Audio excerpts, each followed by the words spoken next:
नमस्कार। जय जगन्नाथ। श्री श्री महापुरुष अच्युतानंद दासଙ୍କ ବିରଚିତ ରାହାସମାଳା ଦ୍ୱାରା ପ୍ରଭୁଙ୍କର କିଛି କୃପା ଲାଭ କରିବା। ଚାଲନ୍ତୁ ଆରମ୍ଭ କରିବା। ସଖୀ ଗୋ କିରଣ ରୂପା ଚୁଡ଼ି ହରିହର ଯେ ପାର୍ବତୀଙ୍କି ବେଢ଼ି ସ୍ନେହ ଭାବୁ ଦୁର୍ଗା ହେଲେ ଜନ୍ମ ପାର୍ବତୀ ବୋଲି ତାର ହେଲା ନାମ। ତହିଁରୁ ଅନେକ ହୋଇଲେ ଜାତ ଅଷ୍ଟଚଣ୍ଡୀ ଅଷ୍ଟାଙ୍ଗରୁ ପ୍ରକାଶ।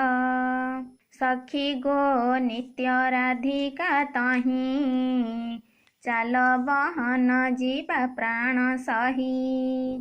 ରାଧା କୃଷ୍ଣଙ୍କର ଲମ୍ପଟ ଭୂଇଁ ତହିଁରୁ ଆଭା ଖସିଣ ପଡ଼ଇ। ସେହି ଆଭାଟି ଗୋଲକ ମଣ୍ଡଳୀ ଦ୍ୱିତୀୟ ରାଧା କୃଷ୍ଣଙ୍କର କେଳି। ସଖୀ ଗୋ ତହିଁ ବିଘ୍ନଟି ନାହିଁ ଅବିଦ୍ୟାରୁ ଜାତ ହୋଇଲେ ସେହି।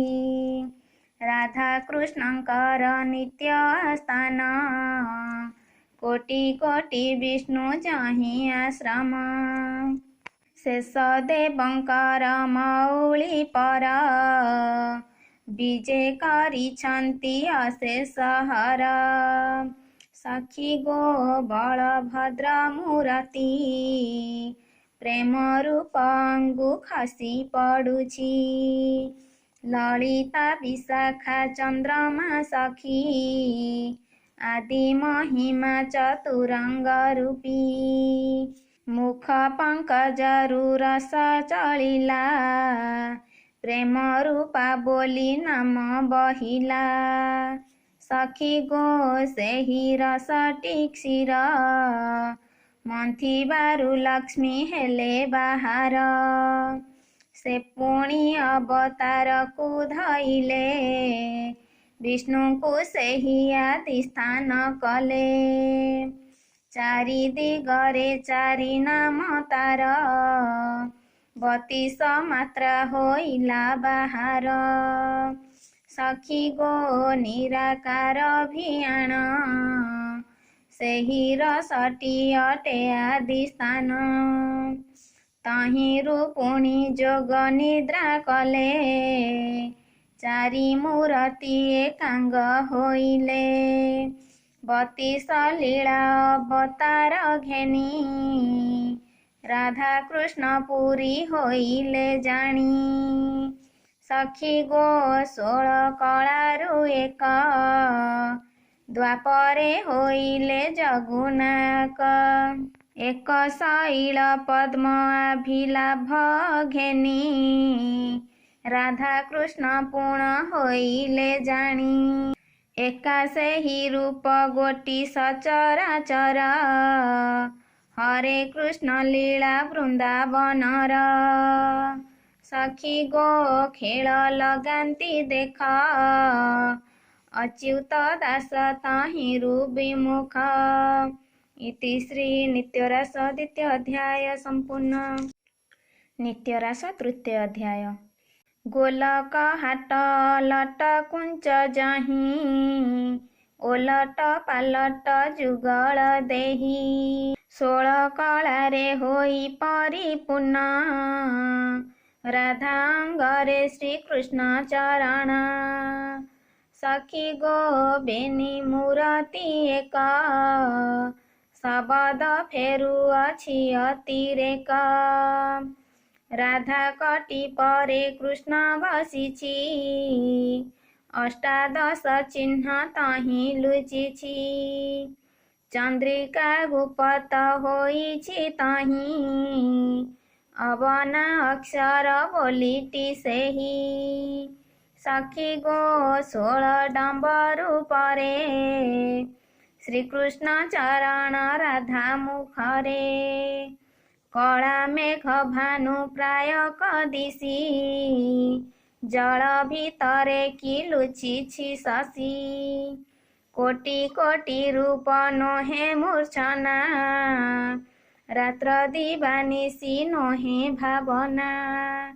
सखी गो बारी न पारे केहू नित्य गोलक रूपटे सेहू राधा अंगरे श्रीकृष्ण मिशिछि श्रीअंग कଳାରୁ ରସ ଗଳୁଛି ସେ ରସରେ ରସିକ ଗୋପୀ ବନ ସୁଧା ନିଧି ମକରନ୍ଦ ତା ନାମ ସଖୀ ଗୋ ସେହି ରସେ ବସିବା ପୁନରପିଏ ଦେହ ନ ପାଇବା ପଞ୍ଚମ ଅଙ୍ଗ ପଞ୍ଚମ ଯେ ଧ୍ୱନି ଷଡ଼ ଚକ୍ର ଷଡ଼ ଦ୍ୱାରକୁ ଘେନି ସହସ୍ର ପାଖୁଡ଼ା ପଦ୍ମରେ ସ୍ଥିତି ଦୁଇ ପାଖୁଡ଼ାରେ କେଉଁ ମୂରତି ସଖୀ ଗୋ ଭେଦି ପଶିବା ଚାଲ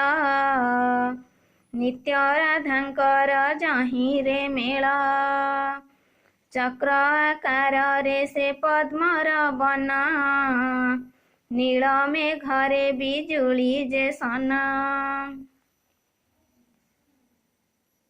ଦ୍ୱାଦଶ ଅଙ୍ଗୁଳ ପଦ୍ମର ବର୍ଣ୍ଣ ଶ୍ରୀକୃଷ୍ଣ କଣ୍ଠରେ ତାହାର ସ୍ଥାନ ସଖୀ ଗୋ ରାଧା ହୃଦେ ଲାଗିଛି ଶ୍ୱେତ ଗଙ୍ଗାଧାର ବହି ପଡ଼ୁଛି ପାଦ ବୋଲି କରି ଯାହାକୁ କହି ଅନନ୍ତ ବୋଲି ଅନ୍ତ ନାହିଁ ତହିଁ ଅଣ ଅକ୍ଷର ଆଦି ଶକ୍ତି ହୋଇ ସେହି ସ୍ଥାନରୁ ଏମାନ ହୁଅଇ ସଖୀ ଗୋ ଅଣ ଉଦୟ ସ୍ଥାନ ସହସ୍ରଧାର ବୋଲି ସୁଦର୍ଶନ ଢାଙ୍କି ରହିଅଛି ବେଦ ଉପରେ ରାଧା ମୁଖ କୃଷ୍ଣ ପାଦ ପଦ୍ମରେ କୋଟି କୋଟି ଯୁଗ ନିମିଷେ ଯହିଁ ରାତ୍ର ଦିବା ତହିଁ ବାରଣ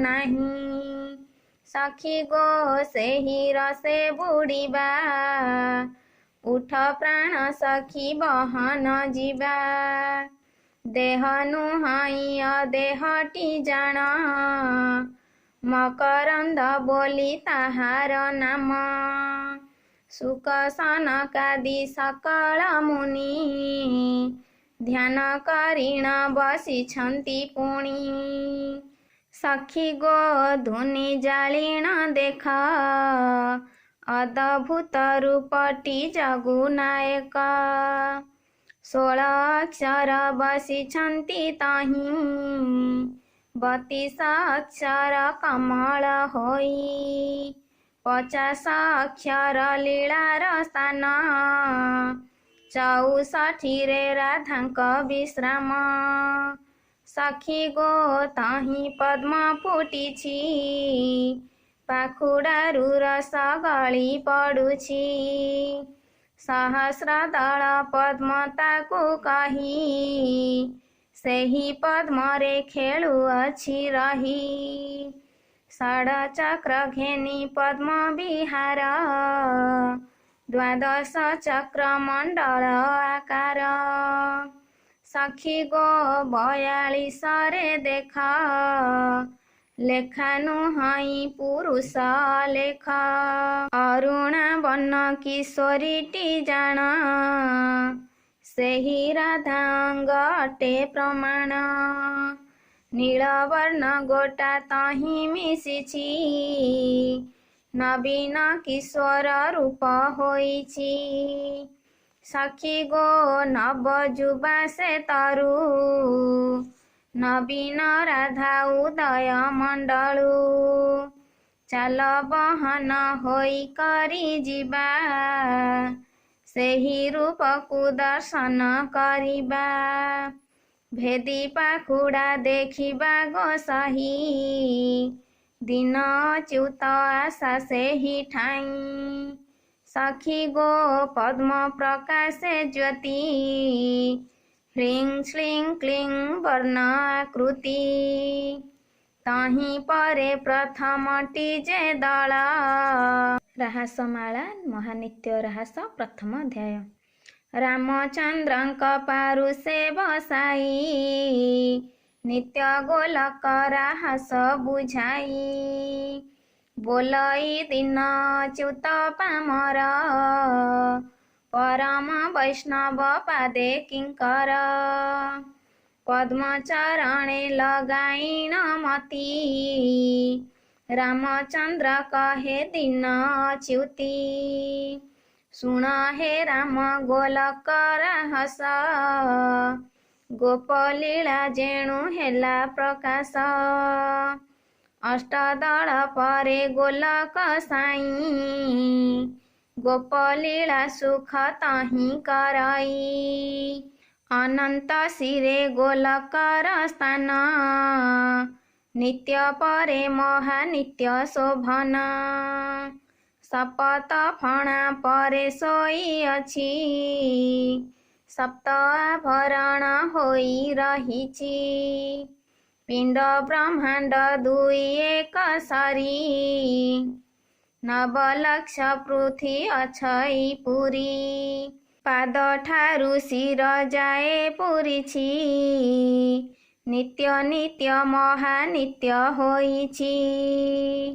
ନିତ୍ୟ ଶିରୋମଣି ବିଳାସ ଘର ନୀଳାମ୍ବର ବିଜେ ନୀଳଗିରିର ପ୍ରତିରୂପ ଧରି ବିଜୟ କରି 500 କୋଟି ପୃଥି ଅଛି ପୁରୀ ଶେଷ ଶିରରେ ଯେତେ ସୁଖ ଅଛି ପୁଛ ଠାରୁ ଶିର ଯାଏ ପୁରିଛି ଶେଷ ସେ ନିତ୍ୟ ନିତ୍ୟ ରାସ ସୁଖ ମାନବ କହି ଦେବା ଉପଲକ୍ଷ୍ୟ ଶେଷ ଶୋଇଅଛି ଏହୁ ସଂସାରେ କାୟା ସଂସାରେ ସେହି ପରକାରେ ପୁଛରେ ନୀଳାଦ୍ରି ଅଛଇ ଶୋଇ ଶିର ପରେ ନିତ୍ୟ ରାସ ଅଟଇ ମହାନିତ୍ୟ ତିଥି ପରେ ଯେ ବାସ ନିତ୍ୟ ପରେ ନିତ୍ୟ ଗୋଲକ ବାସ ମନ ଦୁଆରି ପହାରି ଚେତନା ମହାନିତ୍ୟ ପରେ ଉଡ଼ଇ ବାନା ପବନ ତହିଁ ନ ପାରଇ ଭେଦି ପଦ୍ମଚରଣୁ ବହେ ସୁଧା ନିଧି କଳ୍ପବଟ ତଳେ ଲାଗିଛି ରାସ ସର୍ବସାକ୍ଷୀ ବିଜୟ ବାମ ପାଶ ଏକ ଆସନେ ସୁଖେ ବିଜେ କରି ବାମ ଜାନୁ ପରେ ବିଜେ କିଶୋରୀ ପଲକେ ପଲକ ଛଇ ଜଡ଼ି ଭୁଜେ ଭୁଜ ଛନ୍ଦି ପ୍ରେମରେ ଗଡ଼ି କୋଟି କୋଟି ଯୁଗ ନ ପାଇଲେ ସ ପଲକେ ଭଙ୍ଗ ନୁହେଁ କ୍ରୀଡ଼ା ରାସ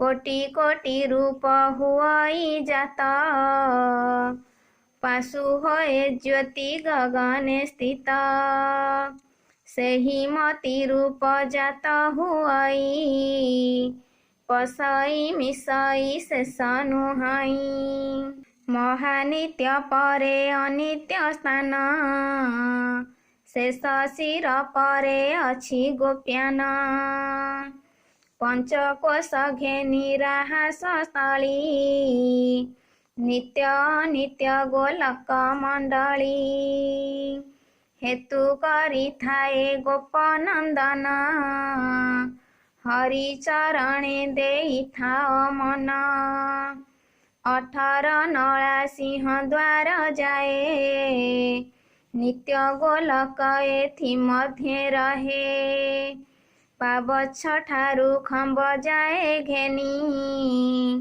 ମହାନିତ୍ୟ ଏଥି ମଧ୍ୟେ ମଣ୍ଡଣି ଖମ୍ବ ଠାରୁ ଅରଗଳିର ଯାଏ ମହାନିତ୍ୟ ଏହି ମଧ୍ୟରେ ହୁଏ ଅନିତ୍ୟ ଗୋଲକ ଏଥି ଉର୍ଦ୍ଧ୍ୱରେ ଉପମା ଦେବା ନାହିଁ ତିନି ପୁରେ ଅରଗଳି ଘେନି ଏ ସିଂହାସନ ଅନିତ୍ୟ ଗୋଲକ ଅଟେ ଭୁବନ ଆଉ ବିଜେ ଜହିଁ ବ୍ରହ୍ମ ଜ୍ୟୋତି ଅଖିଳ ଭୁବନ ଲୋକଙ୍କ ପତି। ଶେଷ ସେ ମଣି ଘେନି କରି ବିଜେ ଶଙ୍ଖ ଚକ୍ର ଗଦା ଶ୍ରୀଭୁଜ ସାଜେ। ସଂସାର ଜନଙ୍କୁ ଭଣ୍ଡିବା ପାଇଁ ବିଜେ କରିଛନ୍ତି ରୂପ ଲୁଚାଇ। କେଶରୀ ଅଙ୍ଗେ ଅଙ୍ଗଛନ୍ତି ଦେଇ ନୟନ ବଦନ ଏହି ଦିଶଇ। ଚତୁର୍ଦ୍ଧା ରୂପେ ଛନ୍ତି ବିଜେ କରି ଚାରି ସ୍ୱରୂପ ଏକ ଅଙ୍ଗ ଧରି। ଗୋପଲୀଳା ସୁଖ ତହିଁରୁ ଜାତ ସେ ପାଦେ ଶରଣ ଦିନ ଚ୍ୟୁତ। ଇତି ଶ୍ରୀ ମହାନିତ୍ୟ ରାସ ପ୍ରଥମ ଅଧ୍ୟାୟ ସମ୍ପୂର୍ଣ୍ଣ।